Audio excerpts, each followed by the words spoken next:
नमस्कार, मैं आरवी सिंह यादव और आप देख रहे हैं मेरा YouTube channel RV Singh Yadav editor. आज हम पूरे ब्रजमंडल पर बात करेंगे और ब्रज में खास तौर पर मथुरा और आगरा। मथुरा में खास तौर पर वृंदावन की बात करेंगे और आगरा में खास तौर पर सूर सरोवर और दयालबाग इलाका। यहाँ के पर्यावरण को नुकसान पहुंचाने के लिए इतना गलत तरीके से विकास किया जा रहा है कि सब कुछ सर्वनाश की ओर है।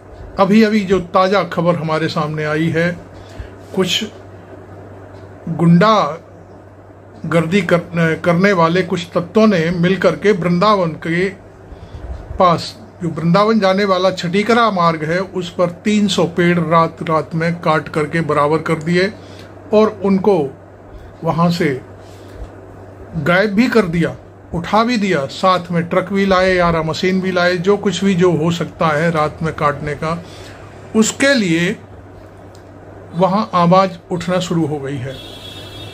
उत्तर प्रदेश के चीफ मिनिस्टर योगी आदित्यनाथ जी के लिए एक ज्ञापन भेजा गया है और शायद उस टीम के जो कप्तान हैं, जो इस समय विरोध कर रहे हैं उसका, वो हैं जगन्नाथ पोद्दार। अभी अभी मुझे एक खबर मिली है, उसको मैं आपके सामने पढ़ करके सुनाता हूँ। वो मुझे हमारे आगरा के जाने माने पत्रकार ब्रज खंडेलवाल साहब, जो पर्यावरण पर हर वक्त बात करते हैं, यमुना बचाने की बात करते रहे हैं शुरू से, करीब मैं समझता हूँ 1 दशक से भी ज़्यादा हो गया, यमुना पर आरती करते करते, जो ताजमहल से पहले हाथी घाट के आसपास है, उससे पहले ही है थोड़ा सा, तो वहाँ पर वो आरती करके यमुना को सुधारने की बात करते रहे हैं, सिल्ट निकालने की बात करते रहे हैं, यमुना में पानी छोड़े जाने की बात करते रहे हैं। उन्होंने मुझे एक खबर दी है कि वृंदावन को का सर्वनाश करने की तैयारी चल रही है। ये पेड़ क्यों काटे गए, कैसे काटे गए, मैं अब इस मुद्दे पर बहुत सारी चीज़ें भी आपको समझाऊंगा। मेरा वीडियो थोड़ा लंबा होगा, आप इसको अंत तक देखेंगे तो मैं सारी कहानी आपके सामने अलट पलट करके रख दूंगा कि सुप्रीम कोर्ट क्या कहते हैं, एनजीटी क्या कहती है पेड़ काटने के मामले में। तो मैं सारी चीज़ें आपके सामने क्रमवार रखने जा रहा हूँ। पहले वो जो वृंदावन की बात है वो मैं ज़रूर आपको सुनवाऊँगा, दिखवाता हूँ, मैं पढ़ के सुनाता हूँ आपको कि क्या क्या हुआ है और कौन कौन लोग माननीय चीफ मिनिस्टर के लिए ज्ञापन देने वाले, प्रोटेस्ट करने वाले लोग सामने आए हैं। तो ये आपके सामने मैं ये खबर है जो मुझे भाई ब्रज खंडेलवाल साहब ने भेजी है और उनका कहना है कि हथियारबंद गिरोह ने बारिश और अंधेरे का लाभ उठा करके तमाम पेड़ धराशायी कर दिए। ये उनका अपना व्हाट्सएप पे उन्होंने मुझे भेजा है और उन्होंने जो खबर भेजी है वो ये है, वो मैं आपको अभी दिखा देता हूँ। देखिए,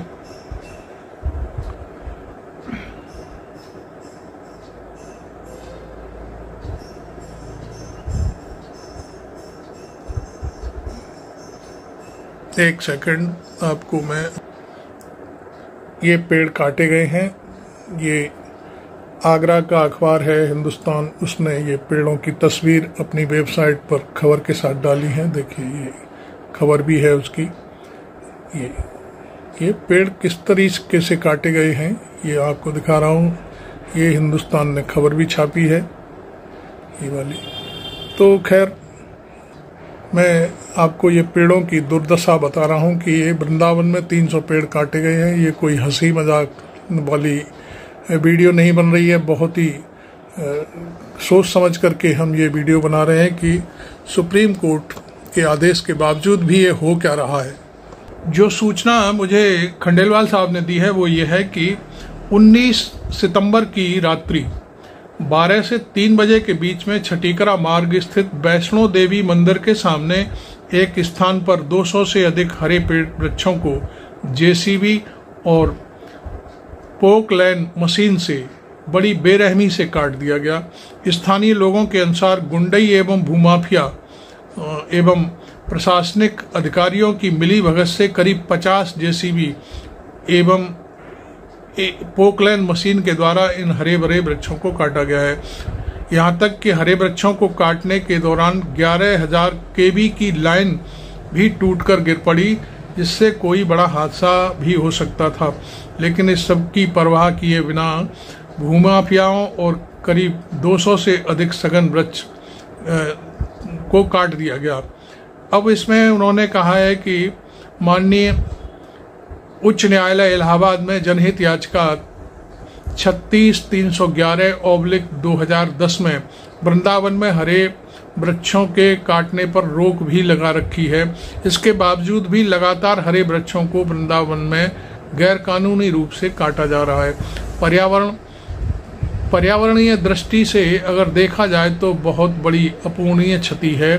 भूमाफियाओं द्वारा किए गए इस घृणित कृत्य को लेकर मथुरा प्रशासन ने चुप्पी साध रखी है। तो ये चीज़ें हैं। आपको मैंने ये वृंदावन की बात बताई है कि आखिरकार ये कौन सा विकास चल रहा है। एक तरफ तो उस धार्मिक नगरी को श्री कृष्ण जन्मभूमि और मस्जिद विवाद को तूल दिया जा रहा है। अदालतों में केस चल रहे हैं, बड़ी भारी तूफानी बहसें चलती हैं, वकील तमाम बातें करते हैं, लेकिन उस जिसके लिए ये लड़ाई लड़ी जा रही है, जिस धाम के लिए ये बातें की जा रही हैं, उस धाम को पर्यावरण की दृष्टि से पूरी तरह से खत्म करने की कोशिश की जा रही है। ये कहाँ का न्याय है?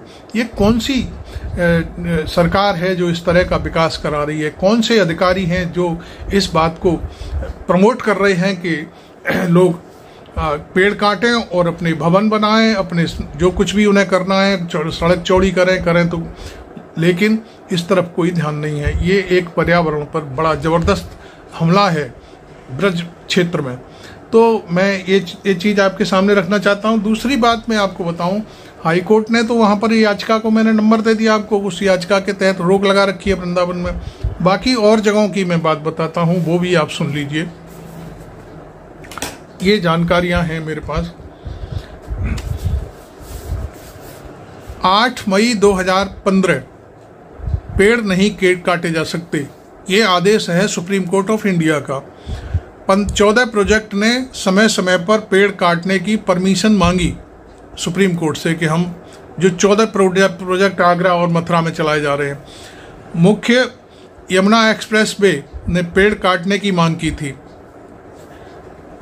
आगरा लखनऊ एक्सप्रेस वे पर 281 पेड़ काटने की अनुमति मांगी गई थी, जिसमें 2810 पेड़ लगाने की बात कही गई थी। 14/12/2015 को आदेश ये हुआ था।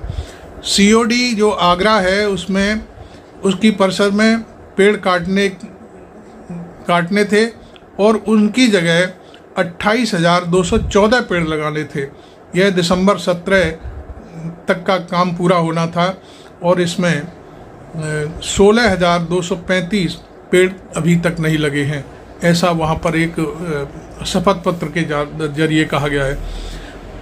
अगला NHAI भरतपुर धौलपुर के लिए जो मार्ग बनाना था, उसमें ये कहा गया था 14/12/15 को कि 3673 पेड़ काटने हैं। तो उनको कहा गया था कि आप 37,988 पेड़ लगाएं, तब आपको परमिशन दी जाएगी। NHAI योगीराज गोदी ट्रांसपोर्ट ट्रस्ट 2022 660 पेड़ नहीं लगाए गए, जबकि वहाँ पर 66 पेड़ काटे जाने थे। उत्तर सेंट्रल रेलवे छठीकरा 4 हेक्टेयर जमीन नहीं मिली तो पेड़ नहीं लगाए जा सके। तो मथुरा पलवल रेलवे लाइन यहाँ पर भी पेड़ नहीं लगाए गए। STP धांधुपुरा जो आगरा में है 2022 में 6.4 हेक्टेयर भूमि लेनी थी और वहाँ पर करीब 7500 देसी पेड़ थे और वो लगाने थे, वो नहीं लगे। रेलवे निगम लिमिटेड मथुरा में करीब 50,940 पेड़ लगाने थे, वो भी नहीं लगे। ये 13/5/2022 का ऑर्डर था। मथुरा डीग मार्ग पर 30,000 पेड़ों को लगाना था, वो भी नहीं लगे। पीडब्ल्यूडी में 318 पेड़ काटने थे, 3200 लगाने थे। ये मथुरा वृंदावन का इलाका है जहां पर रोडों को चौड़ा किया जाना था। कोसी नंदगांव वरसाना गोवर्धन मार्ग के लिए जो राया एक्सप्रेस वे से जोड़ना था, उसके लिए भी जो पेड़ों की गिनती दी गई थी वो भी पेड़ नहीं लगाए गए। और पीडब्ल्यूडी गोवर्धन परिक्रमा मार्ग पर कुछ नहीं हुआ, जबकि इनकी परमिशन सुप्रीम कोर्ट से मांगी गई थी। अब मथुरा भूतेश्वर मार्ग वृक्षारोपण नहीं हुआ। एनएचएआई ने 19/2/2023 में मथुरा हाथरस बरेली 4 लेन मार्ग के लिए वृक्षारोपण नहीं किया। आगरा अलीगढ़ पर परमिशन मांगी गई थी 21/2/12 को कि ये जो बेस्ट निकलेगा इसको हम कहाँ डालें, उसका खर्चा भी अभी तक उसका कोई हिसाब किताब नहीं दिया है। मेट्रो के अंदर बरसात का पानी डिपो में प्रयोग करना था, पूरा नहीं हुआ। ये आगरा की जो मेट्रो रेलवे लाइन है उसके बारे में कहा गया है। अभी तक इसका पानी जो अंडरग्राउंड में है उसको ये कहा गया था कि वहाँ एक स्टेशन बनेगा, साफ सफाई के लिए वो प्रयोग करेंगे पानी, लेकिन अभी तक वो प्रोजेक्ट पूरा नहीं हुआ। उसकी डीपीआर प्रस्तुत नहीं की गई सुप्रीम कोर्ट में। सभी को नोटिस इशू किए गए 14 अक्टूबर 2024 तक जवाब देना शपथ पत्र पर। ये 14 अक्टूबर 2024 तक इन सब जो 16 प्रोजेक्ट हैं उन सभी को नोटिस दिया गया है कि वो 14 अक्टूबर तक अपना जवाब दाखिल करें। अब यूपी एक्ट ऑफ 600, तो ये सारी चीजें हैं। सुप्रीम कोर्ट ने अभी सितंबर के महीने में फिर कहा है कि हम कोई पेड़ काटने की अब अनुमति नहीं देंगे। तो ये सारी चीजें चल रही हैं। दूसरी तरफ ये तो मैंने आपको मथुरा वृंदावन में जो प्रोजेक्ट चल रहे हैं सरकारी, उनकी दयनीय स्थिति पर बताया। अब मैं आता हूं आपको एक बार से फिर सूर सरोवर पर। सूर सरोवर इलाके का जो सेंसिटिव जोन है उसका इकोसिस्टम बनाए रखने के लिए पहले 3 किलोमीटर के दायरे में किसी भी प्रकार की बिल्डिंग पर गतिरोध था, लेकिन अब वहां पर 0। मंत्रिपरिषद में एक बैठक हुई, उसका जब विरोध शुरू हुआ तो वो मंत्रिपरिषद का जियो पता नहीं कहाँ चला गया, और एक समाचार पत्र में खबर छपने के बाद लोगों के जहन में आया कि इस तरह की भी बात चल रही है। मंत्रिपरिषद ने फैसला ले लिया है कि सूर सरोवर को 0 घोषित किया जाए। वहाँ पर उसके आसपास कुछ भी बनाओ, कुछ भी करो, उसमें शिक्षा माफिया, जूता कारोबारी माफिया और कुछ जो सांसद विधायक हैं उन्होंने वहाँ जमीनें ले रखी हैं, वो अब वहाँ कुछ भी कर सकते हैं। लेकिन इसके साथ साथ अब बात आती है दयालबाग क्षेत्र की। दयालबाग क्षेत्र पर भी लोगों की ऐसी गिद्ध दृष्टि है कि इसकी शांति को कैसे भंग किया जाए कहीं ना कहीं होकर के। यहाँ पहले से सब चीज़ें हैं, मौजूद हैं। यहाँ लाखों की तादाद में पेड़ लगे हुए हैं, उनको काटने की कोशिश होती है, लेकिन दयालबाग इन सब चीज़ों को विरोध करता है। और उसका एक संगठन है स्पिया, वो समय समय पर हर साल वृक्षारोपण करता है, हजारों की तादाद में पेड़ लगाता है और उनको जब तक अगली बरसात नहीं आ जाती तब तक उन पेड़ों को का पालन पोषण करता है। ये सारी चीज़ें हमारे सामने हैं। खैर, आपने ये देखा कि वृंदावन में जो चीज़ें चल रही हैं वो कितनी खतरनाक हैं। मथुरा जैसे इलाके में, चूँकि मथुरा कोई भारत का ही नहीं विश्व में वो प्रसिद्ध नगरी है, द्वारकाधीश की नगरी है, भगवान कृष्ण की जन्मभूमि है। वहाँ हर आदमी आकर के अपनी आस्था रखता है, वहाँ दर्शन करना चाहता है, लेकिन वहाँ का जो पर्यावरण है उसे असंतुलित करने की भरपूर कोशिश की जा रही है। यही काम आगरा में भी लोग कुछ लगे हुए हैं। अब हमने पिछला एक वीडियो दयालबाग पर बनाया, उसको लेकर के हड़कंप मचा हुआ है तमाम लोग। अब एक बार अभी मैं आपको बता दूं कि वो जो इंजीनियर थे, एग्जीक्यूटिव इंजीनियर जो मेरे मित्र हैं, मैं उनका नाम का खुलासा नहीं करूंगा यहाँ पर, वो उन्होंने कहा है कि हम अब शायद कैलाश की तरफ प्रोजेक्ट बनाने के लिए वहाँ एक सर्वे करेंगे, देखेंगे और वो प्रोजेक्ट बना करके हम ठेकेदार को देंगे, चूँकि ठेकेदार चाहते हैं कि भाई उन्हें कुछ यमुना पर पुल बनाने का कोई प्रोजेक्ट मिल जाए। तो अब मैं समझता हूँ, देखिए आगे क्या होता है। हम समय समय पर आपको हमेशा अवगत कराते रहेंगे और सारी चीज़ें दिखाते भी रहेंगे। अभी हमने आपको देखिए पेड़ काटने की कितनी दुर्दशा देखी, तो ये आपको अभी तक आपने मेरा वीडियो यदि मेरा चैनल अभी तक सब्सक्राइब नहीं किया है तो ज़रूर कर लें। और इसी तरह के पर्यावरणीय चीज़ों पर और बहुत सारी राजनीतिक विश्लेषण देखने के लिए चैनल को सब्सक्राइब करना ज़रूरी है, क्योंकि उसके बाद फिर आपके पास मेरे सारे वीडियो आते रहेंगे।